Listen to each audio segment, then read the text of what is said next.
So today we'll discuss about the use cases for multiple protocols, and we'll see how exactly the TACACS and RADIUS works, and we'll see the flow of TACACS and RADIUS, and we will discuss about some use cases for TACACS and RADIUS.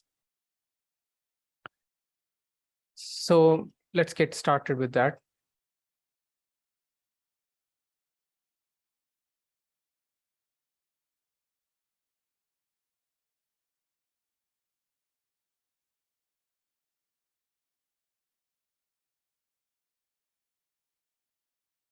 So the first thing, we tried IP accounting last time, and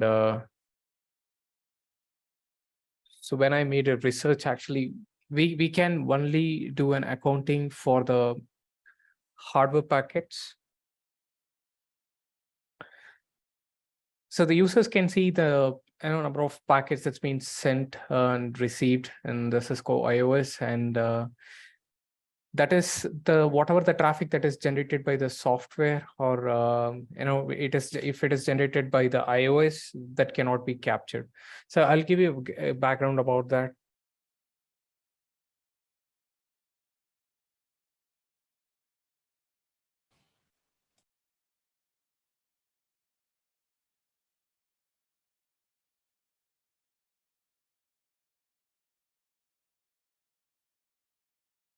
So any switch, router these days, we all know it got a ASIC chip. So inside this, all your information will be saved. So example, if this is your switch, any vendor switch, if it is with an ASIC infrastructure, because it's all hardware switch now.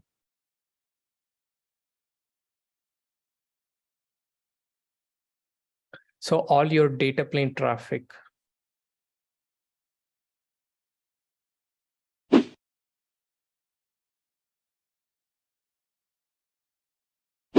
will be handled by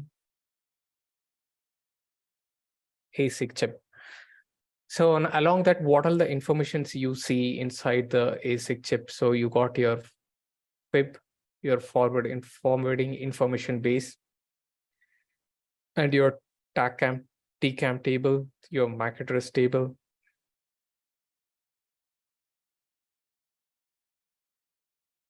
So this is typically a hardware switching chip. It is used, and if you go for any kind of Nexus devices, that is called a distributed memory. We are not going to detail about that. So here, IP accounting, you can monitor the traffic only if it is going through the ports and if it is hardware switched.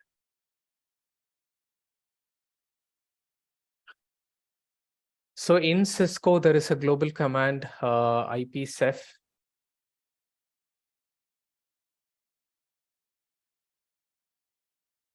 That is called Cisco Express Forwarding.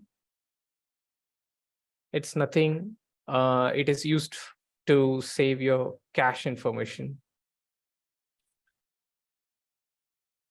So say, for example, you got your RIB, your routing information base, and you got a route for the same network. You got a route for, you got OSPF and your EIGRP, it's running.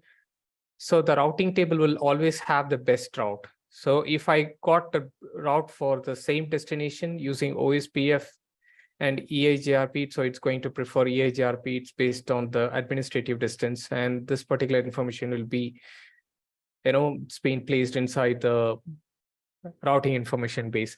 And FIB, so whatever the most frequent accessed information. Example, if I want to reach a specific destination, and if my egress port is GI0/0 and my request is coming from GI0/2. So this particular information will be saved. So for all this 10 networks, so my egress port is, for all my 10 network, the egress port is GI0/0, 0/1 example. So all this information is cached. So the most frequently, and if if the same type of traffic and for the specific destination, then this particular information will be saved in the fib. So that is kind of a cache. So it doesn't want to look for the RIB every single time for the train network because I have this information in my fib. So all this information will be in the ASIC chip. So what I'm trying to say is the IP accounting information. So what is the source and destination that is used, and what is the number of packets that's been sent, and what is the amount of bytes. So all this information will be saved only if it is hardware switched. If it got an ASIC, so it should be in a hardware appliance. So we are using a GNS, so it is just a simulator. So we do not have an ASIC chip inside. We're just simulating the traffic. So that's why we couldn't find it. So that's the document here it's talking about. So only transit IP traffic is measured in only on the outbound basis because it is a command for IP accounting output packets.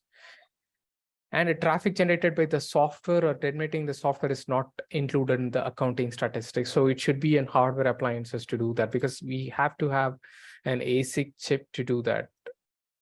So here we do not have an ASIC chip. So I tried by removing the access list, and I'm allowing all the IP traffic, but still I couldn't find it. So when I did a little bit of research on it, so I come to know, so we have to have an ASIC chip, and it should be in hardware appliances for IP accounting. So it should work at the real appliances. It's pretty simple command. So wherever you have your IP config, your layer 3 ports, your octet ports, you have to give this particular command. So IP accounting output packets. So if you want to match a specific traffic, you can use IP account list and you can give your destination IP. So you can match your source and destination IP details to see that. And also if you do a little bit more research on IP accounting, you can also validate your ACLs.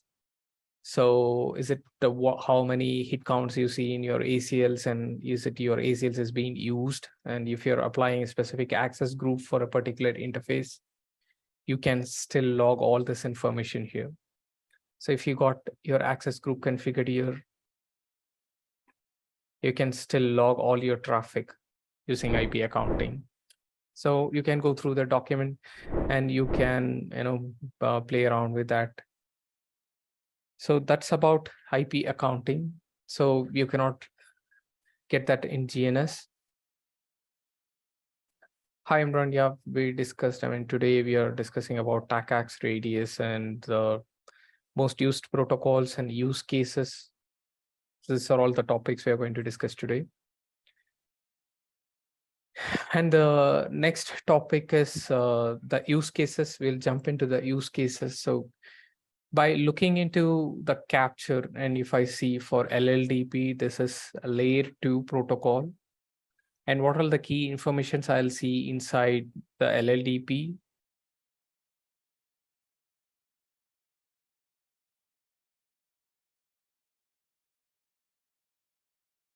So the key information inside the LLDP is LLDP is a layer 2, and it is used for it's an IEEE standard. So any vendor can support this LLDP. So all you have to give is LLDP run, and inside your LLDP, you will get to know about your source MAC, destination MAC, and apart from that, what is the port it's being used, what is my source port, and what is the destination port. You'll get to know about all this information. This is very important. So LLDP, I'll go back to this. So we all know about that, but again, so I'll give a background about that. So when you got two appliance, any two boxes, so on the wire, so using LLDP and CDP Cisco proprietary.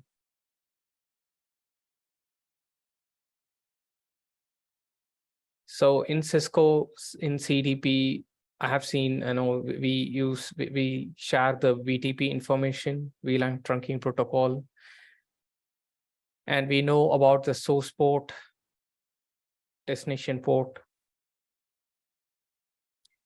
All this information is locked, and in the same way for LLDP, also we know the source port and the destination port that's used, because that's very important. Because if you connect any VM servers or any Windows server, something like that, and if it is capable of running LLDP, so you'll get to know about the neighbor port. Because from remote, if you access, you will come to know, okay, this particular port fast Ethernet 0/1 is connected to fast Ethernet 0/1 on the remote port. So you know your source local interface.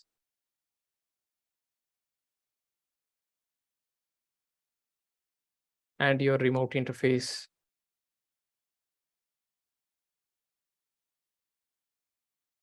So what kind of port is that? It is a gigabyte port, or it's a 10 gig port.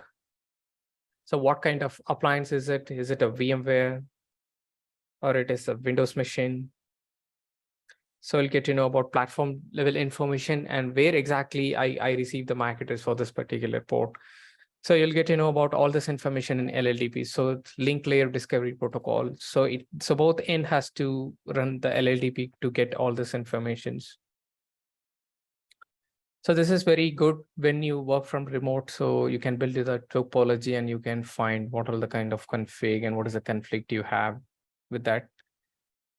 And we all know this is very familiar protocol, EIGRP in Cisco proprietary. But when you look at this, inside this EIGRP, you will know what is the EIGRP version it's been used and your checksum is validated or not. So what kind of EIGRP packet is that? So from just giving the EIGRP in the display filter, you'll get to know about every single EIGRP conversation here. The key thing you should know about is, okay, I send a hello for my multicast address. So it's one-to-many. This is my source router, and this is for my destination multicast. So everybody will be listening to this hello. And we discussed about this thing, ARP. We know to reach a particular destination, I have to have a destination MAC address. And if you look for your ARP request, on your layer 2 is always layer 2 flooding. It's all F. That is your layer 2 broadcast. It's a broadcast request. And so this is a Cisco appliance. And from the layer 2 header, you come to know, okay, so what is my next protocol using this? We call this an ether type. We discussed about that. So for every protocol, there is an ether type option. So this ether type option 0x0806 is used for ARP. So if it is for IP, it's going to say it's an IP. So my next request is ARP reply. So that is the meaning of it. So for my ARP request, I have to get an ARP reply back. So it is asking for who has a destination MAC address for 192.168.1.115. And it is trying to reach its own gateway 192.168.1.249. And I get a reply back for it. This is ARP resolution. And if you see the sender MAC is an Apple device and it is the IP address of it. So you know the target MAC address. If you look at this, so 135, and this is gprocom. And you get the destination MAC address. So if for your ARP request, you have to get an ARP reply back. So if you see from the ARP reply, you get the destination MAC address here. So for ARP request, you should get an ARP reply back. And the next protocol is my IPv4. So from layer 2, it is an ARP packet. And then after the ARP, I'll get an IP address. So that is OS reference model as well, layer approach, layer 2, and then layer 3. So the next protocol is IPv4. So I got my ARP reply back. So what is my next communication? It's my layer 3 headers. And the other thing, this is important. This is a dynamic trunking protocol. This is used for the switches. So once you have your switches connected, something like this,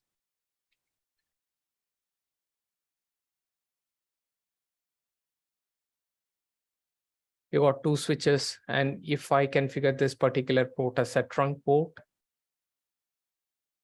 so we know we are tagging all the VLAN information. All the VLANs are allowed if it is trunked. And this is vendor specific. So for some vendors, you have to tag the VLANs independently. And say, for example, if I got VLAN 2010, 2030, so if I do a trunk, so DTPs by default, it's enabled. It will be a DTP port. So it will negotiate for a trunk port. So it becomes a trunk and it's going to receive all the VLANs here. So again, this is vendor specific. If DTP is not enabled or if a DTP is not working, so I'm talking about Cisco iOS. And if it is other vendor devices like Juniper, the principle might be different, but I haven't worked on it. But the logic is DTP is a dynamic trunking protocol. So whatever the VLANs you're allowing, so this dynamic trunking protocol is something, it's a dynamic, and if you make it as a trunk on one end, so I'll negotiate for a trunk port and both becomes a trunk port and it receives all the VLAN information that's been sent from the remote switch. So that is DTP. And inside DTP, you will know what kind of tagging it's used. It supports 802.1q and it's an IEEE standard. So what are the VLAN information you send? I can understand and I will forward the same. So that is 802.1q. So when you drill down this particular information, it says trunk administration status as on. So it means that I'm receiving all the VLAN information, whatever you send. And as I said, in the DTP, if you define your domains, that comes under VTP. In Cisco boxes, we configure the VTP domains, that is VLAN trunking protocol. That is something we use as a client and server to exchange the VLAN information instead of doing the VLAN configuration in every switches. So you can make one as a server and others can be a client on transparent mode. So that depends on the scenario. So that is all used for, you can see this information, and if you can see your trunk port status, is it active, and what kind of trunking protocol it is allowed. So there is two key points you have to consider, that is trunking is enabled and what is the protocol I'm negotiating to. It is 802.1q. And CDP is an equivalent, and it is used for Cisco boxes. And here in the same way, I know the Cisco version, the platform, and what is the port ID that's used. This is a building block for your layer 1 connections to your nearby devices. So with this, you will have a complete insight about what is connected and what kind of device is it, what is my uplink and what is my downlink. So you see this is device ID and this is a port ID. So I receive traffic from, so you'll get to know about all this information here. And STP, it is a standard for all the switches. It's to avoid the loop avoidance. So here we see what kind of STP that's being used. And you see this BPDU packets where it goes from learning, listening, and forwarding. So it should be in a forwarding state to send your active traffic. And designated port is your your port that points to your route, and you know about your bridge ID and all this information, and so what kind of spanning tree version you're running on. So you'll get more details about this, and I am running rapid spanning tree protocol here. So this comes about your IGMP. It is multicast protocol, and what kind of version I am running on, and what is the multicast address is used. We are not going to detail about that, but you can still look into your multicast protocols in Wireshark. And you can also check your layer 3 header, and it's not marked with any kind of prioritized traffic. So DHCP value is 0. So no priority for this particular traffic. And we know TLS, it's a transport layer security. And we discussed in detail about how this SSL decryption happens. And once you do the SSL decryption, you'll come to know, because after TLS, you don't see any traffic. Once the TCP connection established and if your TLS tunnel, it's an overlay on top of your TCP. So if on your successful 3-way handshake, your TLS tunnel will be established between your source and destination, and you cannot see any kind of traffic. But if you decrypt, you can see what kind of traffic, what kind of application level protocol that's being used. So in the use cases when we discussed, we have seen we have been using HTTP, and it is using a GET request. So inside that, you will drill down and you can see all your informations. So SSL decryption is very important. When you do a troubleshooting, you'll get to know about what kind of certificates that's used and what is a root certificate that's been used, and you see any kind of certificate errors. So all kind of information you can see when you do an SSL decryption. The other important thing is DNS query. So inside the DNS query, what is the main thing we should look for? So when I send a DNS query, you will see what is the authority name server that's being used and what is the query is for, and how long is the DNS TTL is used. So for most in the most DNS cache, the TTL value might be 1 minute, 3 minutes, 1 minute, and it can be extended up to 3 minutes. It's all depends on the kind of config and the kind of platform they use for DNS. So the key thing you should know about, so what kind of query I'm doing and what is the authoritative server. We discussed about that, what is authority name server. So that is the actual authoritative server which holds the record what you're looking for. So here I'm using for, if I'm doing a query for record davidbomble.com, and what is the authority name server for it. So it is behind. Your records, your DNS resolver would hold those particular records. It can be an A record, or the record depends on what kind of query you try to do from your browser. So in your DNS response, what is the key thing you should know? So in the standard query response, I see no error. And in some use cases, you see some kind of server error, server unreachable. These are all the common errors you see if the DNS query is not answered. And if you're getting response with server error, there's something problem with that. So we know about this DEVRO process, discover, offer, request, and acknowledgement, and we discussed about that. So it is again a broadcast. And what kind of packet is that? It is a DHCP discover packet, and you can see your client MAC address. And since this is my broadcast address, I don't have any other information because this is DHCP discover. And in the offer message, so it's offering with an IP address 10.1.1.1, and this is my client MAC address. And I see this is this is a source 10.1.1.1 254, and this is a destination, and it's giving an address 10.1.1.1, and I see the client MAC address.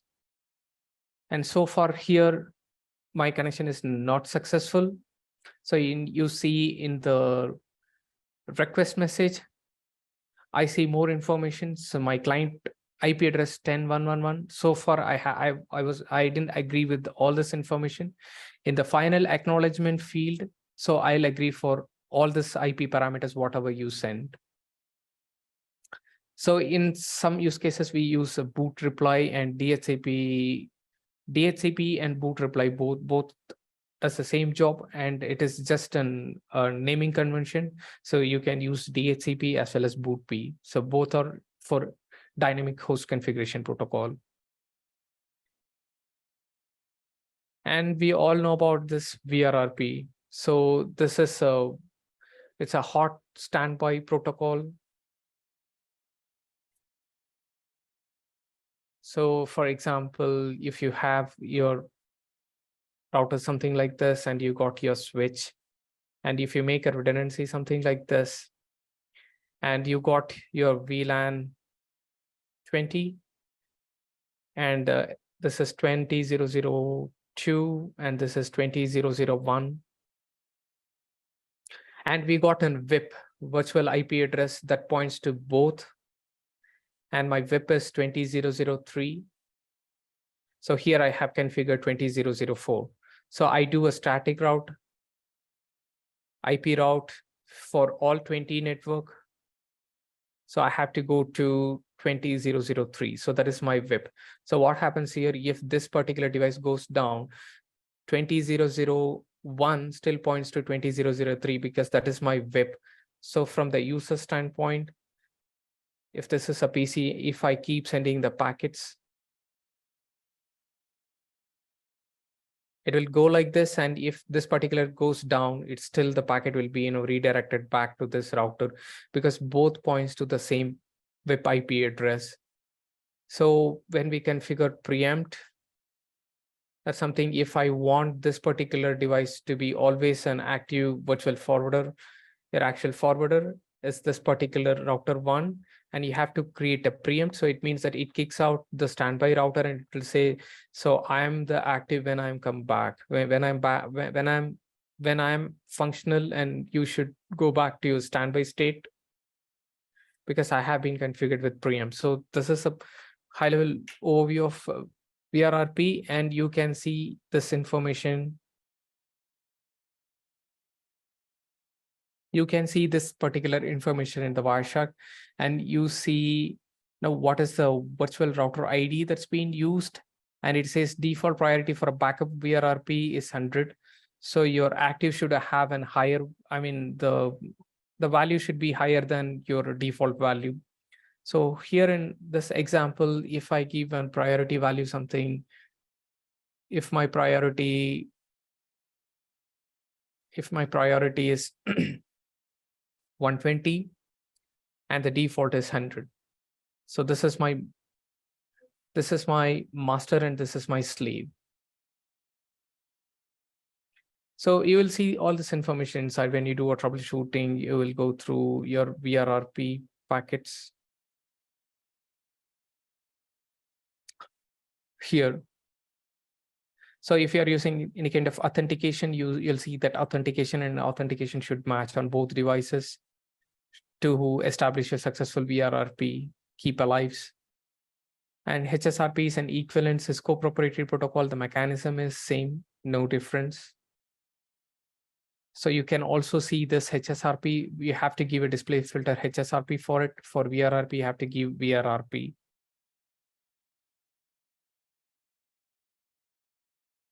So we know about this. We discussed a lot about this ICMP.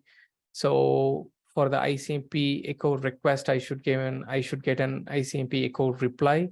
And the key fields you have to see is identification, because for this, the identification is a unique number. For every ICMP request, your identification number is unique. And that's how you're going to distinguish, okay, this is my first ICMP packet. So this is with identifier 0x005, and it's the second, it starts with an increment of 1. And some operating system, they never give an freedom of accessing their identifiers. So that depends on the operating system what we use.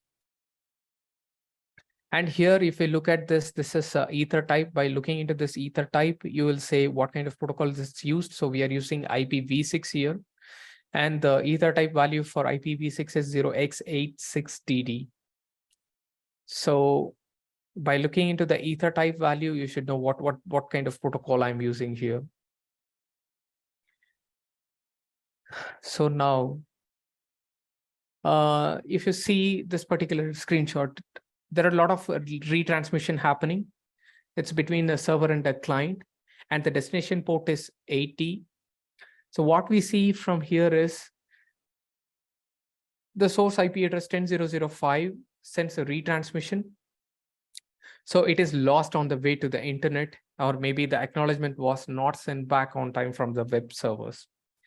So this is the retransmission. We know we discussed about retransmission, but what kind of retransmission is this? The retransmission is happening for port 80 here. So we see various destination address, and all retransmission is happening to the port 80. Because by looking into this protocol HTTP, I know all this retransmission is happening for port 80. And you have to look for something problem with the server. So who is doing a retransmission here? So the source 10005 is doing a retransmission.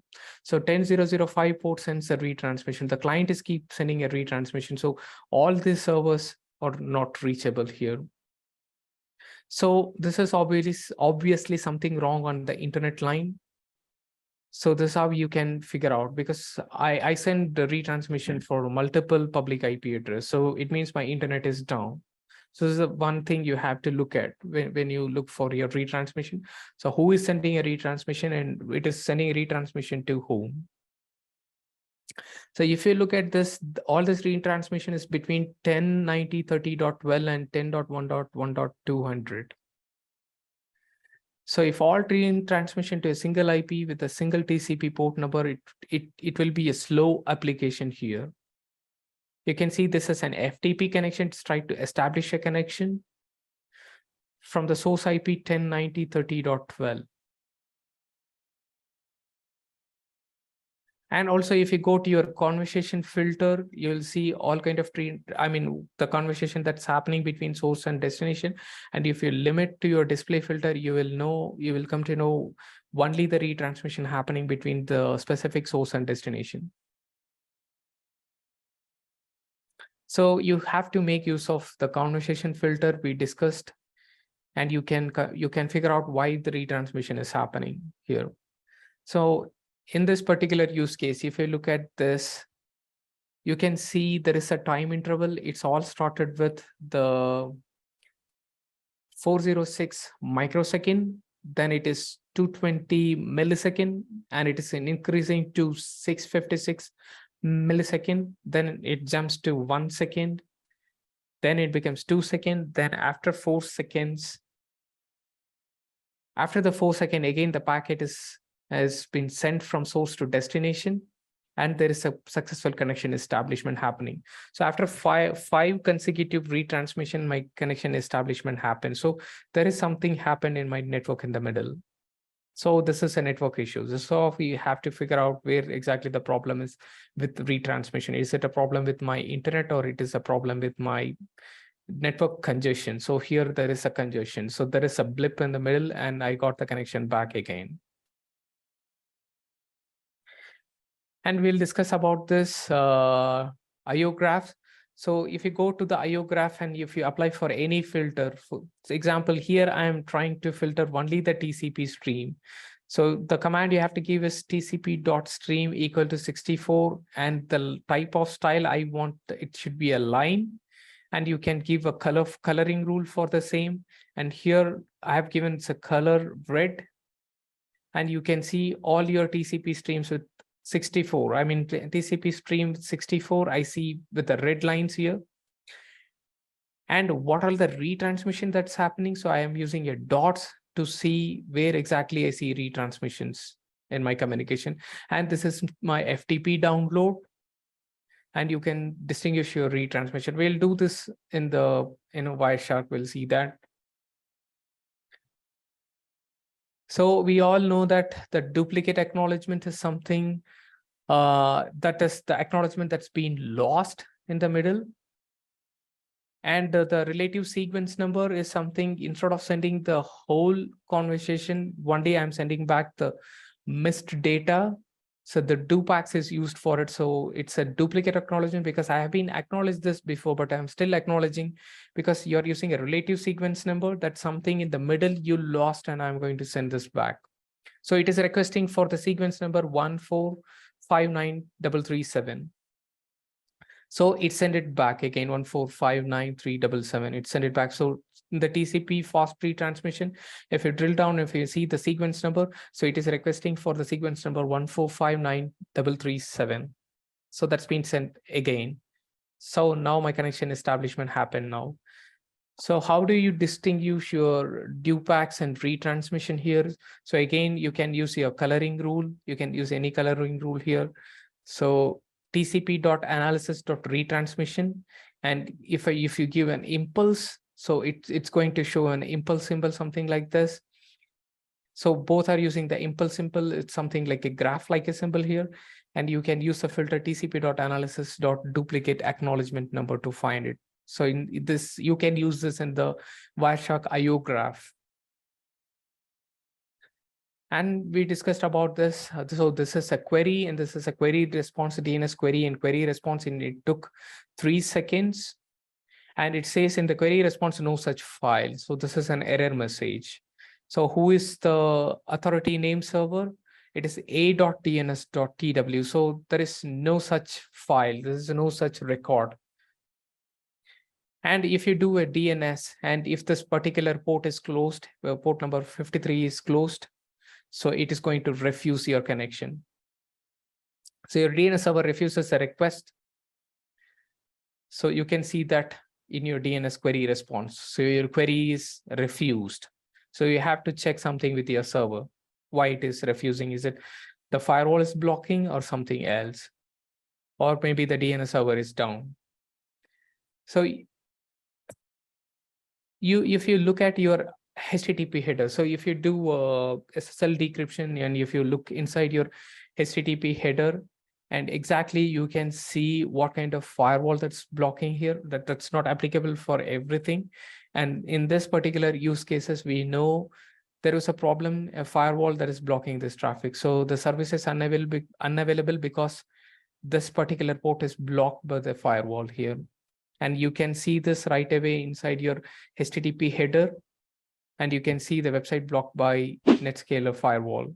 This is one use case that's not applicable universally for every firewalls.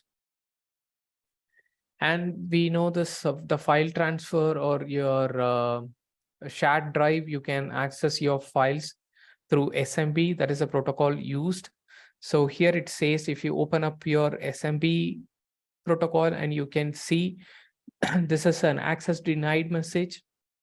So, and also you're accessing this particular directory, NAS01, it's a home directory, and you're trying to create you're going to create something inside this particular directory. So you'll get to know about all this information inside your SMB block. And if your access is denied, so you have to check something else. Why the access is denied? Is it your LDAP integration is fine, or you gave your wrong username and password for it? So using a Wireshark, you'll get to know exact reason and you will Google it for the reason. So why it's happening. So this is all about the most important use cases with the Wireshark. You can make use of it.